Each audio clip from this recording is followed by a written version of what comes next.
France, June 12, 1944. Agent Odette Sansom walks through a German checkpoint in Annecy carrying a wooden walking stick. The Gestapo officer examines her papers, searches her bag, finds only bread and identity documents. He waves her through. What he doesn't see is the 14-inch blade concealed inside the hollow cane, a weapon manufactured by Britain's Special Operations Executive at Station 9 in Hertfordshire. By midnight, that blade will be used to eliminate a Vichy collaborator, and stolen documents will reach London within 48 hours. This is not a story about the 50,000 Sherman tanks America built or the 96,000 bombers that filled the skies. This is about the weapons that official histories overlooked.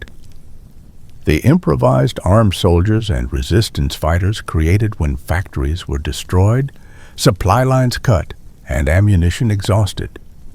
From 1939 to 1940, across every continent where the war was fought, ordinary people discovered that survival depended not on what they had, but on what they could make. The numbers tell part of the story.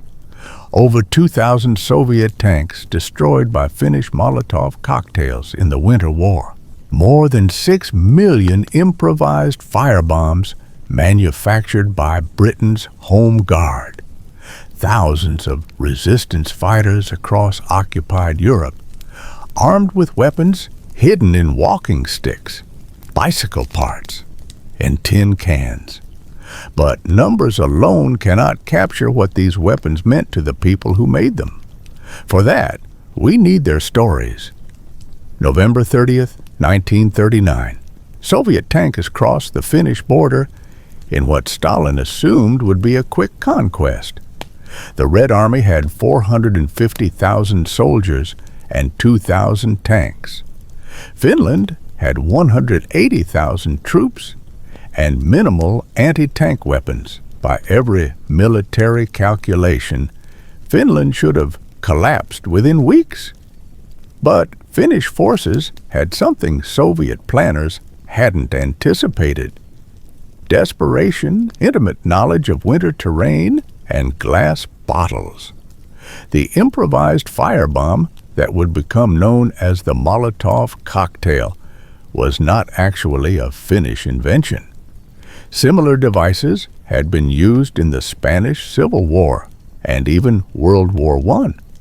But the Finns perfected it, standardized it, and deployed it on a scale never seen before. The design Finnish soldiers used was brutally simple but scientifically effective. A 750 milliliter glass bottle, wine, beer, or vodka bottles worked best because of their thick glass. The fuel mixture was gasoline or kerosene, often with additions that made it more lethal. Some units added tar, which made the burning liquid stick to surfaces. Others mixed in potassium chlorate and sulfuric acid in separate compartments within the bottle, creating a chemical reaction that would ignite on impact without requiring a lit fuse. The tactical deployment was equally important. Finnish ski troops, dressed in white winter camouflage, would approach Soviet tanks through the snow. The target was specific: the rear engine grills where air intake vents led directly to the fuel system.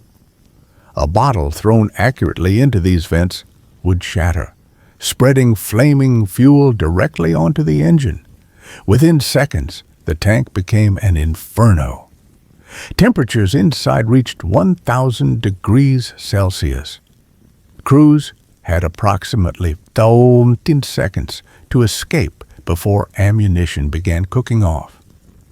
Lieutenant Arne Juutalainen of the Finnish Army, who earned the nickname the Terror of Morocco for his anti-tank actions, documented his unit's success in combat reports. Between December 1939 and February 1940, his platoon of 32 men destroyed 87 Soviet tanks. Of those, 39 were destroyed with Molotov cocktails. Juutilainen's after-action report noted, "The psychological effect on Soviet tankers was significant. They began advancing more cautiously, which disrupted their coordination with infantry. The Finns gave the weapon its name as political satire. When Soviet Foreign Minister Vyacheslav Molotov claimed on radio broadcasts that Soviet aircraft were dropping food, not bombs, on Finnish cities, Finnish soldiers began calling Soviet cluster bombs Molotov breadbaskets. In response, they named their improvised firebombs Molotov cocktails. A drink to go with the food.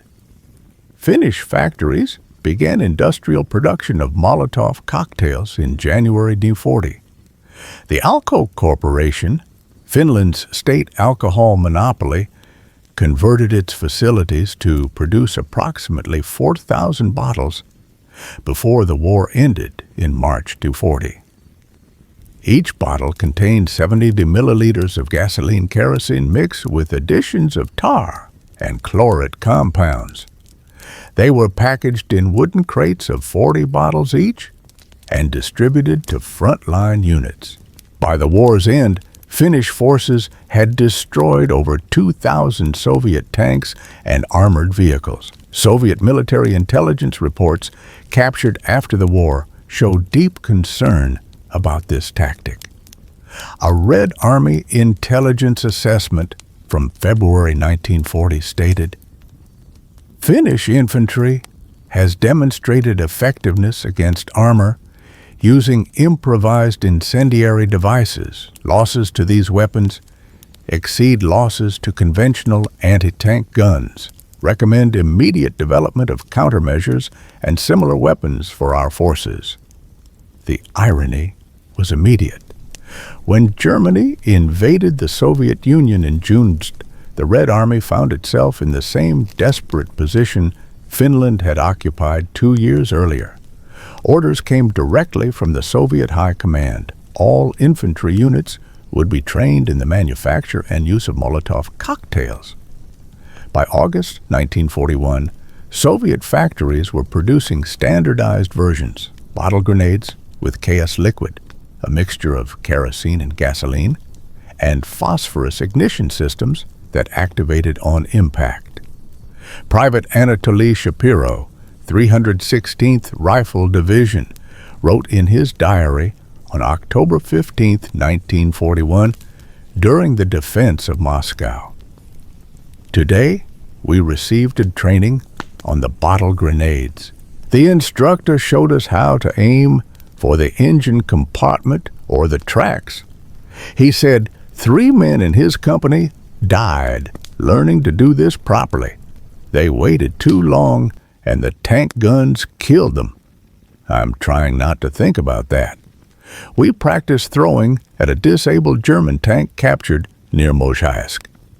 Out of 20 throws by our platoon, only 6 hit the target area. They told us this is acceptable and that in combat conditions, success rates are lower." The weapon spread to every front.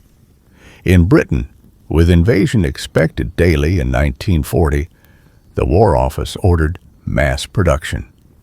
The Royal Arsenal and private contractors manufactured 6,000 bottles by September 1940. They called them self-igniting phosphorus grenades in official documents, but troops knew them as Molotov cocktails. They were stored at police stations, home guard posts, and strategic road junctions. Detailed instructions were printed in newspapers and demonstrated in newsreels. In occupied Europe, resistance groups manufactured their own versions.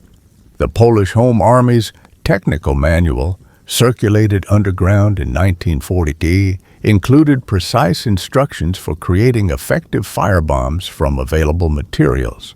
French resistance fighter Marie-Claude Vaillant-Couturier testified at the Nuremberg trials about Molotov cocktail attacks on German vehicles in Paris during August 1940. "We made them in basements using gasoline siphoned from German vehicles. The bottles came from restaurants and cafes. In 4 nights, we destroyed 11 trucks and 3 staff cars.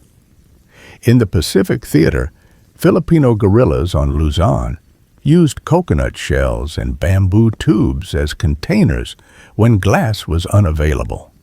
Captain Ramon Magsaysay's after-action reports from 1940 documented 47 successful attacks on Japanese vehicles using improvised firebombs. The Molotov cocktail killed not with explosive force but with fire and psychological terror. A tank crew that had survived artillery strikes and anti-tank mines would panic when flames engulfed their vehicle. The weapon transformed civilians into tank killers and proved that industrial military could be challenged by determined people with simple tools. The entrenching tool was issued to every soldier in every army. German Klappspaten, Soviet Empathy, American Imaori, British Mark II. Designs varied, but the purpose was identical. Dig foxholes, build fortifications, create latrines. The tool weighed between 1.5 and 2.5 pounds, had a blade 6 to 8 inches long, and could fold or detach from its wooden handle for easier carrying. It was utilitarian equipment that every soldier carried and most considered unremarkable. German military doctrine transformed that perception. Wehrmacht Training Manual HDV 47007, issued in 1940 and titled Close Combat, included an entire section on Nahkampfspaten, close combat with the entrenching tool. The manual specified sharpening techniques. File both edges of the blade to create a double-edged cutting surface. Sharpen the point to penetrate between ribs. The resulting weapon combined the reach of a hand axe with the versatility of a shovel. German instructors taught specific techniques.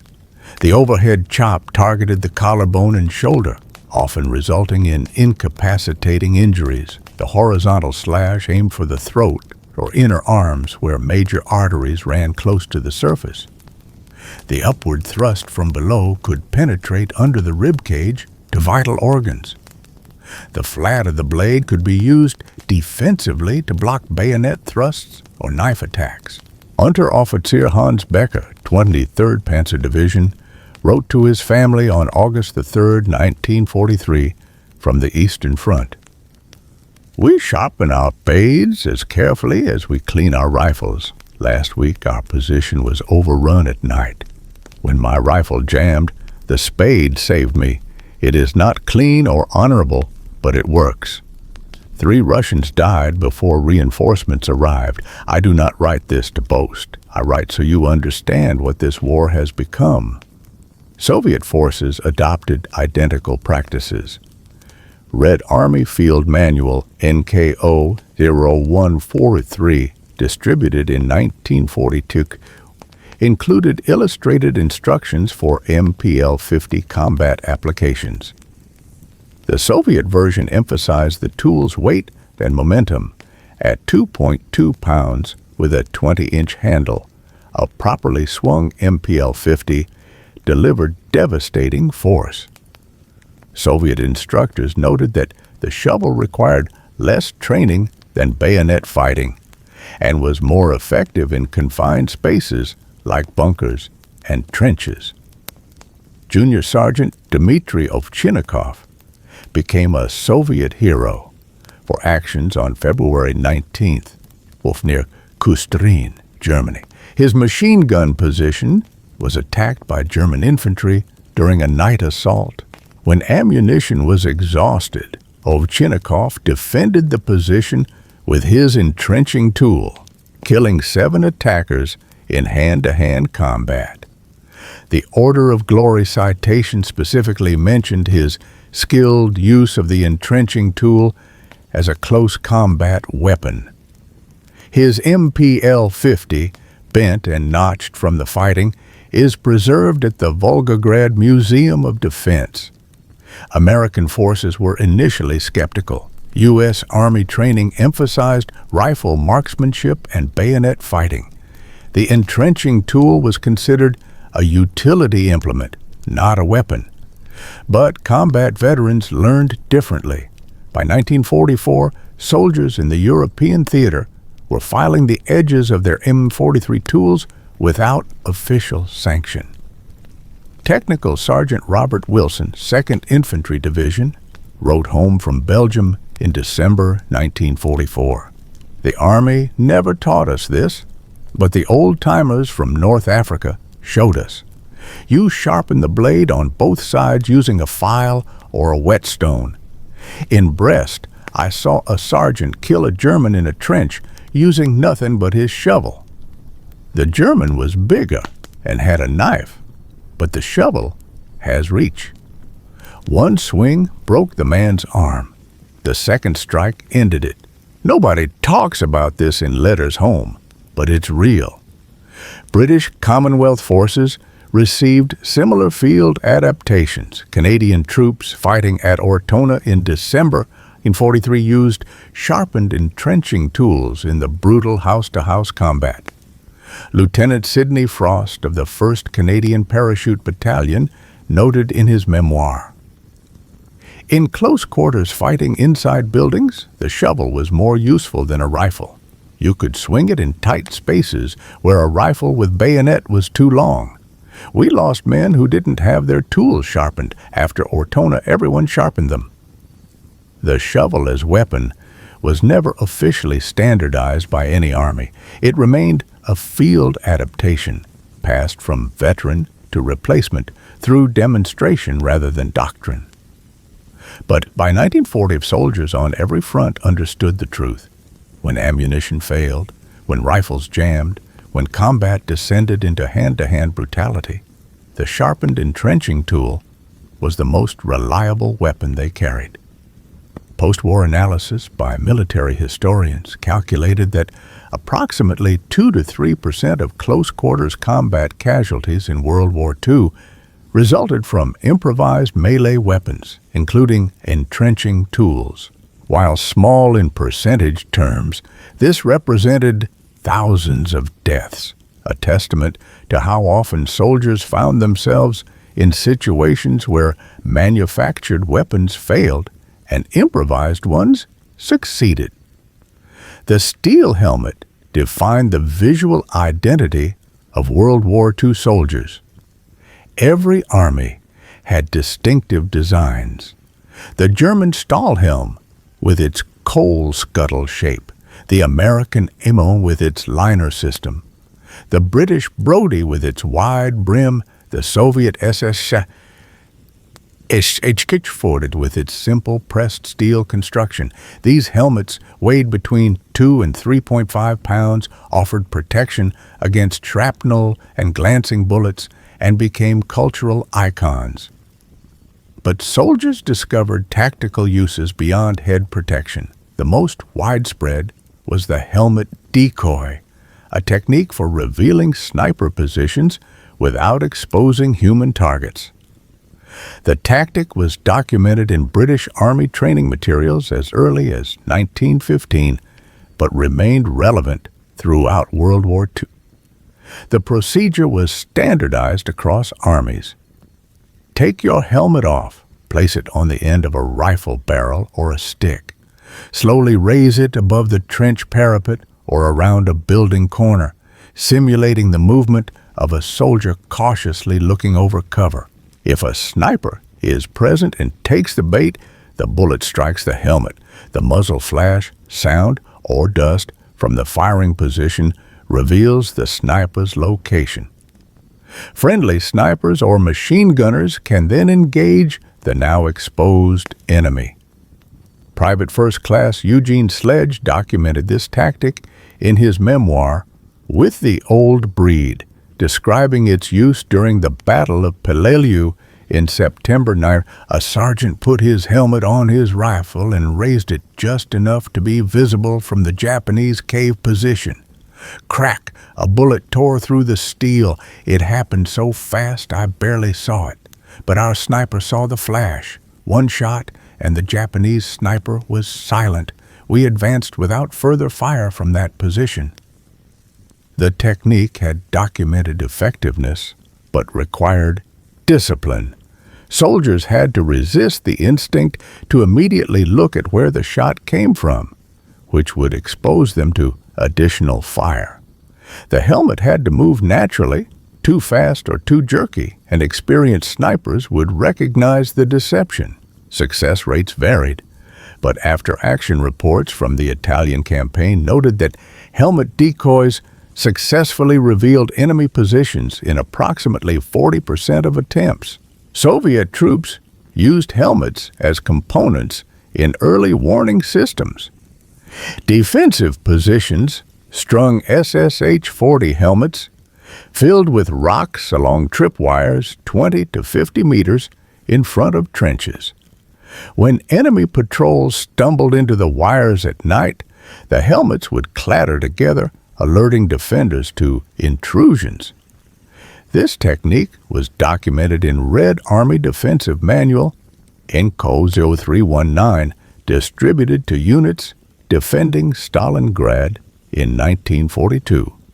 Corporal James McBride, 7th Armored Division, British 8th Army, recorded in his diary on May 4, 1940, during operations in Tunisia, "We rig up the helmets on wire about 30 yards out from our positions. Last night, a German patrol hit the wire.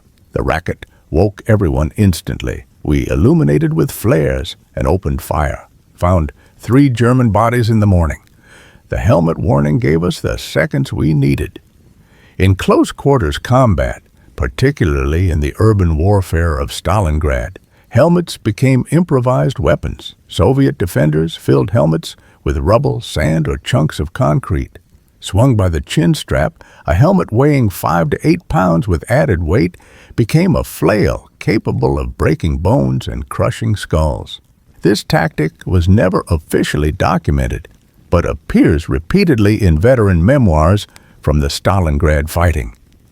Sergeant Yakov Pavlov, defender of Pavlov's house in Stalingrad from September to November 1942, mentioned helmet combat in post-war interviews. "When we fought room to room, floor to floor, sometimes we ran out of grenades and ammunition. We used anything, bricks, steel bars, helmets. You swing a helmet filled with rubble at a man's head, he goes down. It is primitive, but in that kind of fighting, you use what works." The helmet also served peaceful, improvised purposes. Soldiers across all armies used helmets as cooking pots, heating water or food over fires. They carried water, washed clothes, dug shallow holes when entrenching tools were unavailable, sat on them during long waits, and used them as wash basins. American soldiers famously shaved using water heated in their M1 helmets. The helmet represented military versatility at its most basic. A single piece of equipment served as protection, weapon, tool, decay alarm system, and cooking implement. This multifunctionality reflected the soldier's fundamental reality. In war, nothing has only one purpose. Everything must be adaptable because survival demands creativity. In occupied Europe, bicycles were ubiquitous transportation. Gasoline was rationed or unavailable to civilians. Cars were requisitioned by occupation forces, but bicycles required no fuel, made minimal noise, and drew no suspicion.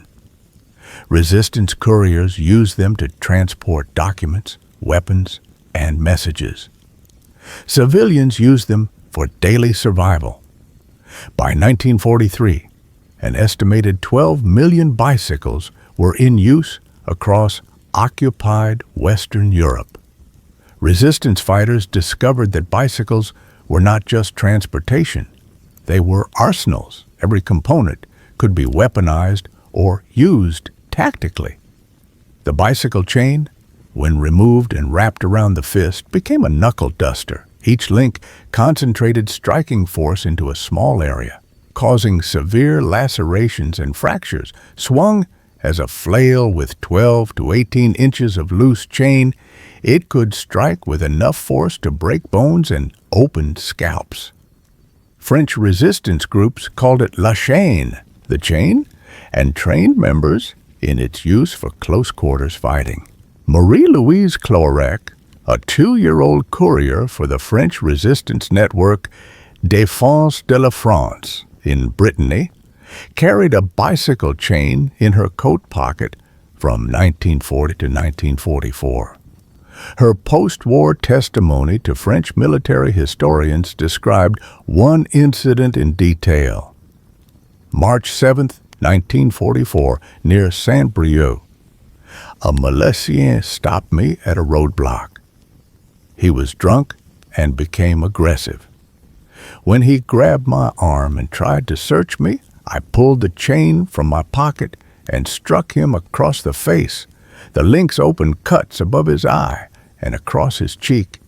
He fell backwards, bleeding. I was on my bicycle and 200 meters away before he recovered. I never saw him again.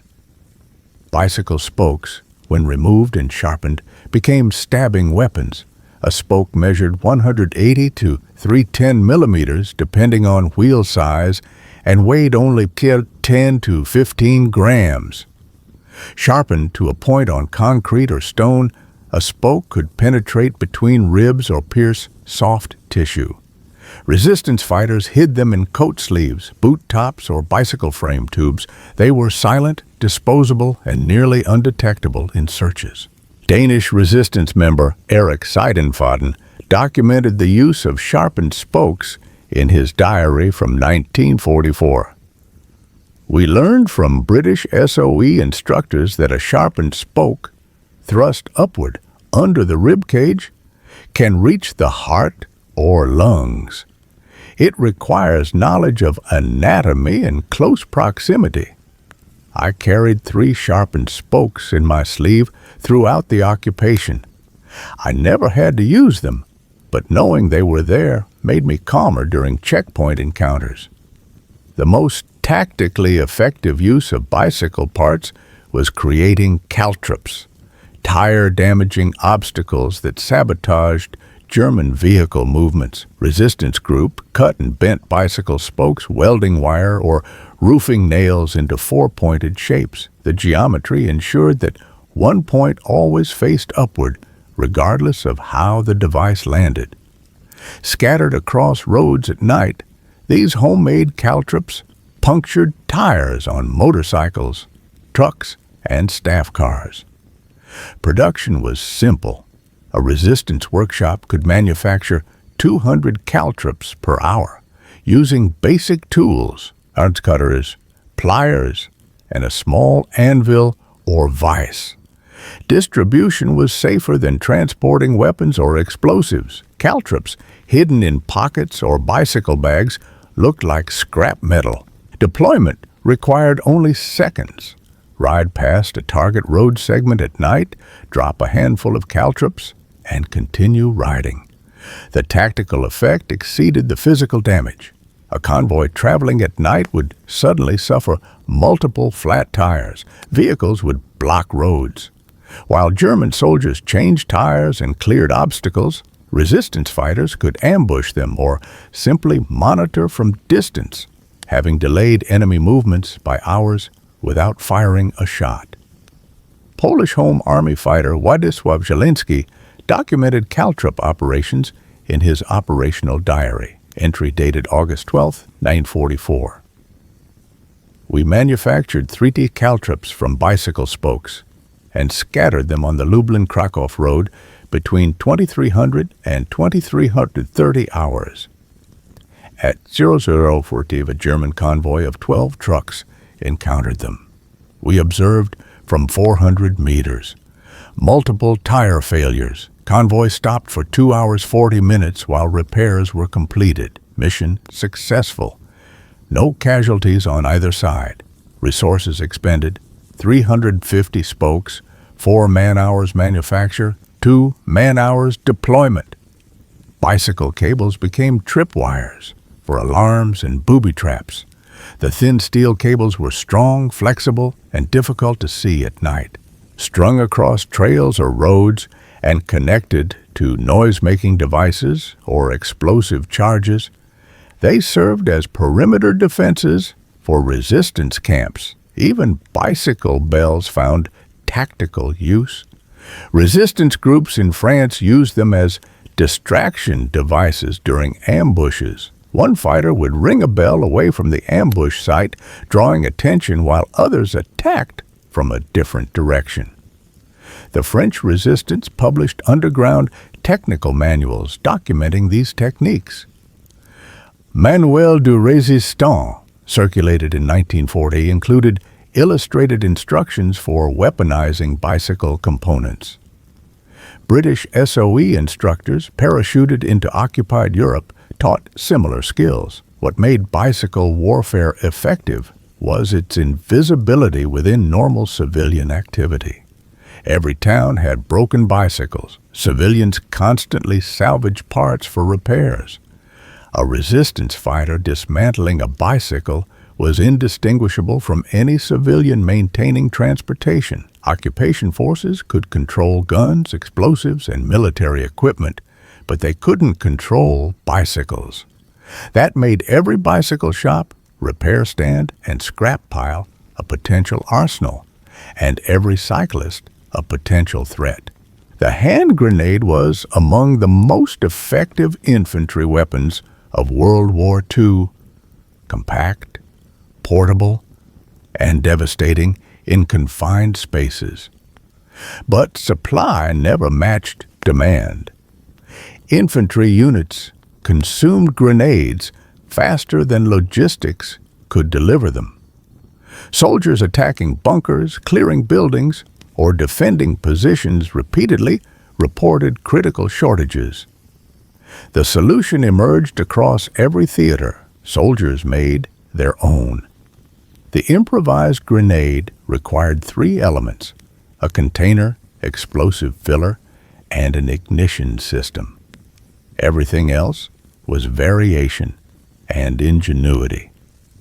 The container was typically a tin can, ration tins, condensed milk cans, food containers, or any metal vessel 3 to 5 inches in diameter.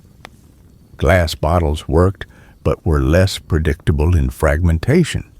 The container had to be strong enough to hold the explosive, but weak enough to shatter and create fragments. The explosive filler came from multiple sources. Soldiers salvaged powder from rifle and machine gun cartridges. Sappers extracted TNT or amytal from unexploded bombs. Resistance groups received plastic explosives from Allied airdrops. In desperate situations, mixtures of fertilizer and fuel oil created crude but functional explosives. Shrapnel material increased lethality. Nails, screws, ball bearings, metal fragments, wire pieces, or broken glass were packed around the explosive core.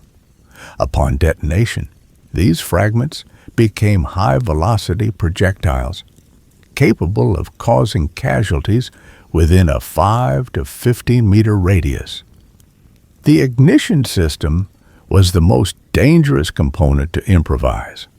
Options included safety fuses, stolen from demolition supplies, firecracker fuses, modified percussion caps, or chemical delays. Reliability varied dramatically. Some worked perfectly, others failed to detonate, and still others exploded prematurely, killing the maker. British forces in North Africa improvised grenades from necessity starting in 1941. Supply convoys were constantly attacked, and frontline units went days without resupply. Royal Engineers began salvaging explosives from German unexploded bombs and repackaging them into improvised grenades. Sapper William Hutchison, 7th Armored Division, Royal Engineers, described the process in his post-war memoir. You'd locate a German bomb that failed to detonate, usually a 50-kilo SC-50 or 250-kilo SC-250. The procedure was terrifying. Carefully unscrew the fuse. Some had anti-handling devices, so you had to know what you were doing. Cut into the bomb casing with a saw or hacksaw. Extract the explosive filling, TNT, a metal, or picric acid. The explosive was formed into cylinders or blocks, so you'd break it apart. Pack it into a tin can with nails and screws. Insert a fuse, usually a number 27 time fuse with a 7-second delay. Seal it with tape. You had perhaps a 70% reliability rate. The other 30% either failed to detonate or killed you during manufacture. British casualties from improvised munition production were never officially tallied, but unit records suggest at least 200 deaths from accidental detonations in North Africa between 1941 and 1940. Yugoslav partisan forces manufactured improvised grenades on an industrial scale. Operating from mountain workshops, they produced thousands monthly despite constant German pressure. The partisans called them bombi, little bombs, and developed standardized designs to improve reliability. Partisan commander Jovanka Radakovic supervised a munitions workshop in Bosnia from 1943 to 1944. Her memoir describes production methods. We had 12 women and 6 old men working in a barn outside Foča. The explosive came from captured German mines or Allied airdrops. We used food tins for containers. British corned beef tins were ideal because the metal was thin enough to fragment properly. Production was approximately 80 grenades per day. We tested one from each batch. About 85% functioned correctly. 10% failed to detonate. We called these deaf ones. Detonated prematurely or irregularly. 3 workers died in accidents during the 9 months I supervised the workshop. This was considered acceptable given the alternative was having no grenades at all. German intelligence reports from Yugoslavia expressed concern about partisan munitions production. A Wehrmacht intelligence assessment from September 1943 stated, partisan forces continued to conduct offensive operations despite interdiction of supply routes. Improvised explosive devices are being manufactured in clandestine workshops throughout the occupied zone. Quality is variable but sufficient to threaten our installations and convoys. In the Pacific Theater, Filipino guerrillas produced improvised grenades to fight Japanese occupation. They used bamboo tubes, coconut shells, and tin cans as containers. Explosive was often extracted from Japanese unexploded ordnance, a particularly dangerous irony not lost on the fighters doing the extraction. Captain Ramon Magsaysay, commander of guerrilla forces on Luzon, documented improvised munitions production in reports sent to General Douglas MacArthur's headquarters. Report dated March 15th narrated our munitions workshop in the Zambales Mountains produced 240 improvised grenades last month. Materials, empty Japanese ration cans. Explosive from 15 unexploded Japanese millimeter shells, nails and wire fragments for shrapnel. Fuses made from firecracker components purchased through civilian contacts. Combat testing, 18 grenades used in raid on Japanese supply depot near Dinalupahan. 14 detonated successfully, 4 failures, casualties inflicted. Estimated 8 Japanese killed, wounded. Casualties sustained. 2 guerrillas wounded by premature detonation of 1 grenade. Soviet partisans operating behind German lines received instructions for improvised explosives through radio broadcasts and printed manuals, airdropped by Soviet aircraft. The NKVD training manual Partisan's Companion, distributed in 1940, included detailed instructions for manufacturing grenades from common materials.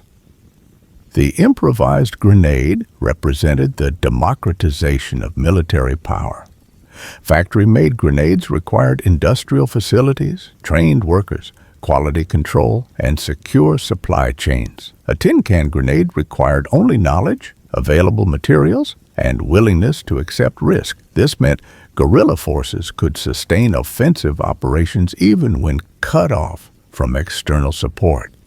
And that occupation required constant vigilance because the occupied could strike back with weapons made from garbage. The human cost was substantial.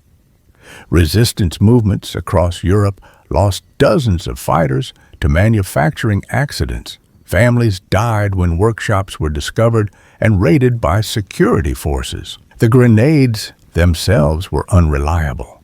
Fighters died from premature detonations or found their attacks failed when improvised weapons malfunctioned, but production continued because the alternative was defenselessness. The improvised grenade gave resistance movements offensive capability.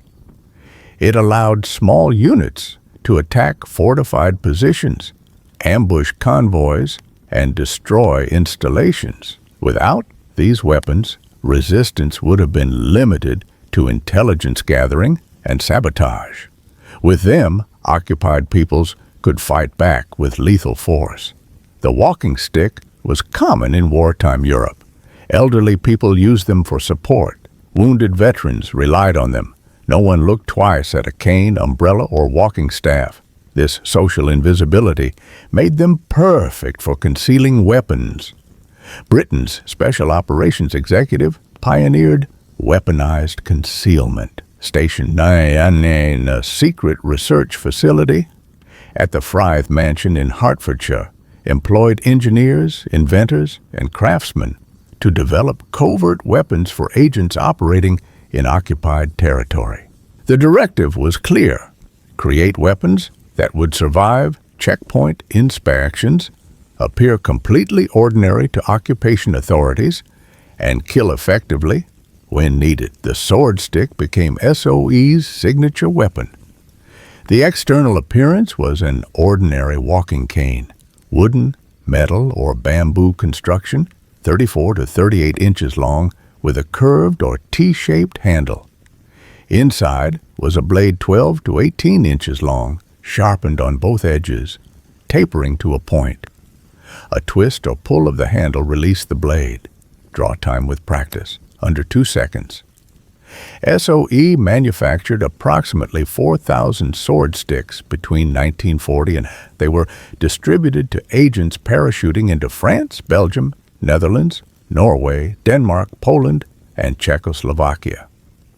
Training at SOE schools included blade drawing techniques, targeting vital areas, throat, inner arms, kidney area, between ribs, and concealment after use. Agent Odette Sansom, SOE French section, carried a concealed blade weapon during operations in France from 1942 to 1940. Her weapon was concealed in an umbrella handle, a 9-inch blade that deployed with a twist mechanism. Though captured by the Gestapo in April 1943 and tortured, she survived the war. In post-war debriefings, she testified, "The concealed weapon gave me psychological advantage during checkpoint encounters. I appeared to be an unarmed civilian woman. The reality was different. If they discovered my identity, I could attempt to fight rather than accept capture passively. I never had to use the blade, but knowing it was there affected how I behaved under questioning." SOE also developed weapons concealed in fountain pens, single-shot .22 caliber pistols, cigarette lighters, tear gas sprayers, combs, razor blade edges, and belt buckles striking weapons. The philosophy was consistent.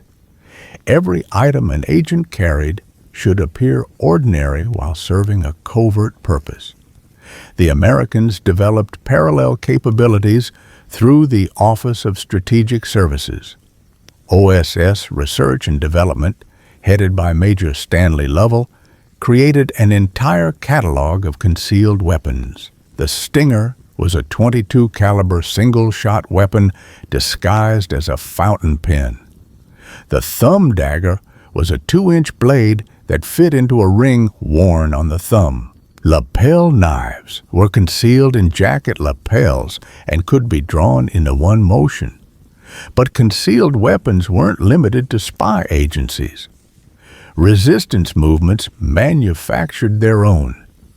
SOE and OSS training manuals distributed throughout occupied Europe included instructions for modifying everyday objects into weapons. Catalog of clandestine weapons and devices, an SOE manual from 1943, provided detailed instructions accessible to resistance workshops. Metal combs could be filed to sharp points, creating stabbing weapons. Leather belts could conceal flat blades or garrote wires sewn into linings. Heavy metal belt buckles served as striking weapons. Shoe heels hollowed out could hide small blades or lock picks. Hat pins could be sharpened and lengthened into stabbing weapons. Pipes and cigarette cases could conceal small blades. Anton Schmid, resistance member operating in Nazi-occupied Austria, documented these weapons in his diary. Entry dated November 3, 1940. We learned at the British training to see every object as potential weapon. My fountain pen has been modified, the tip sharpened to puncture flesh. My belt has a wire sewn into the lining strong enough for strangulation. The metal comb in my pocket has been filed into a stabbing tool.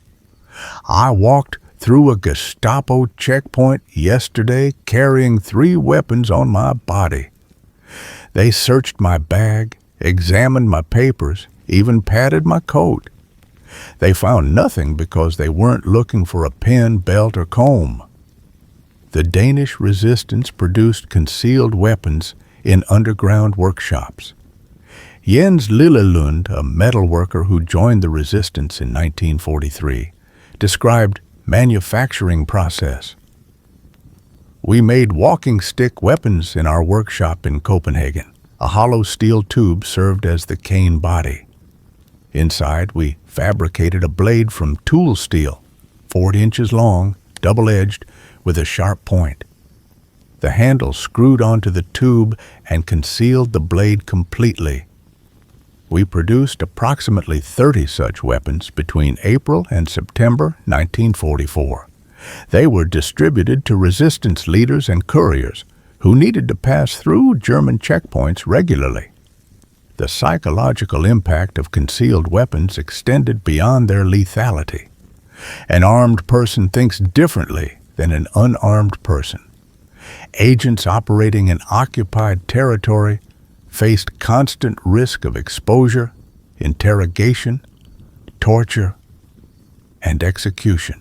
Knowing they possessed some means of defense, however small, allowed them to maintain composure under questioning, pass through checkpoints without showing fear, and operate in hostile environments for extended periods. Yeo Thomas, the White Rabbit, an SOE agent who survived Buchenwald concentration camp, wrote in his post-war memoir, "The small weapons we carried, the blade concealed in a belt, the pill of cyanide hidden in a hollow tooth, these were not primarily about fighting. They were about psychology. An agent who believes themselves helpless will crack under pressure. An agent who knows they retain some choice, some option, even if that option is death on their own terms, can endure longer and maintain operational security better. Concealed weapons also served propaganda purposes within occupied populations. Stories spread: the woman with the poison ring who killed a Gestapo officer, the priest with the blade in his walking stick who assassinated a collaborator, the courier whose umbrella contained a weapon. These stories, whether fully accurate or embellished, created psychological pressure on occupation forces. If any object could conceal a weapon, then anyone could be a threat. Trust became impossible. The occupation had to suspect everyone, everywhere, always. Constant vigilance exhausted resources and morale. German security services documentation reveals this paranoia. A Gestapo memo from France dated July 94 instructed, "All walking sticks, umbrellas, and canes carried by suspects should be confiscated and examined for concealed weapons. Fountain pens, cigarette cases, and pipes should be inspected carefully. Assume that any object may serve a dual purpose." The concealed weapon was the ultimate expression of asymmetric warfare. It transformed the occupied population's apparent weakness, their lack of uniforms, military organization, and open weaponry, into tactical advantage. Every civilian encounter became potentially lethal. Every search might miss the tiny blade, the hidden wire, the poison capsule. Control required constant suspicion, and constant suspicion was exhausting, expensive, and ultimately impossible to sustain. By 1945, concealed weapon techniques developed during World War II had become foundational doctrine for intelligence agencies and special operations forces worldwide. The principle remains unchanged. In hostile territory, everything you carry must appear innocent while serving a purpose. The walking stick with its hidden blade, manufactured in a British country estate night, became the ancestor of every covert weapon system used by operatives today. These 6 weapons, Molotov cocktails, sharpened entrenching tools, decoy helmets, bicycle components, improvised grenades, and concealed blades, were not the most powerful weapons of World War II. They destroyed no armies, captured no capitals, and appear rarely in official military histories. But they mattered profoundly. Between 1939 and 1940, these improvised weapons killed tens of thousands of enemy soldiers, enabled resistance operations that disrupted occupation forces, and gave otherwise defenseless people the means to fight back. The numbers tell part of the story. Finnish forces destroyed over 2,000 Soviet vehicles with Molotov cocktails. Partisan groups across Europe manufactured hundreds of thousands of improvised grenades. Thousands of resistance fighters carried concealed weapons through checkpoints. Countless close-quarters battles were decided by sharpened shovels when ammunition ran out. But the significance extended beyond casualties and tactical victories. These weapons proved that determined people with minimal resources could challenge industrial military power. A Finnish farmer throwing a bottle could disable a tank that cost the Soviet Union 30,000 rubles to manufacture. A French resistance fighter with a bicycle chain could kill a German soldier armed with sophisticated weapons. A Philippine guerrilla with a tin can bomb could destroy a Japanese supply depot. The improvised weapons of World War II established principles that remain relevant in every asymmetric conflict since. When conventional military power is unavailable, ingenuity becomes weaponized. When supply chains are cut, local resources become arsenals. When detection means death, invisibility becomes tactical advantage. These weapons also revealed war's fundamental truth. Human creativity under pressure exceeds any technological advantage. The armies that fought World War II possessed unprecedented industrial capacity, factories producing thousands of tanks monthly, assembly lines churning out aircraft by the tens of thousands, arsenals containing millions of standardized weapons. Yet, across every theater, soldiers and resistance fighters discovered that survival often depended not on what factories produced, but on what they could improvise from materials at hand. The legacy continues. Molotov cocktails remained standard weapons in civil conflicts and uprisings worldwide. Concealed weapon techniques pioneered by SOE and OSS are taught to special operations forces and intelligence operatives. The principle of improvised munitions has become central to insurgency and counterinsurgency doctrine. Military engineers study World War II improvisation for lessons applicable to modern warfare. The soldiers and resistance fighters who used these weapons were ordinary people facing extraordinary circumstances. They were not superhuman, not specially trained in most cases, not warriors by choice. They were conscripts defending their homeland, occupied people refusing to accept subjugation, resistance fighters choosing danger over passivity. What united them was necessity. When the ammunition runs out, you improvise. When the weapons are confiscated, you create new ones. When the enemy has everything and you have nothing, you discover that nothing becomes something in determined hands. A bottle, a shovel, a helmet, a bicycle, a tin can, a walking stick. These objects, transformed by necessity into instruments of war, prove that power cannot fully suppress human ingenuity, that control cannot eliminate creativity, and that as long as people possess the will to resist, they will find the means. That lesson, more than any specific weapon or tactic, is the enduring legacy of World War II improvisation. It is why we study these forgotten weapons, preserve the stories of those who made them, and remember that in war, the most important weapon is not manufactured in any factory. It exists inside the human mind.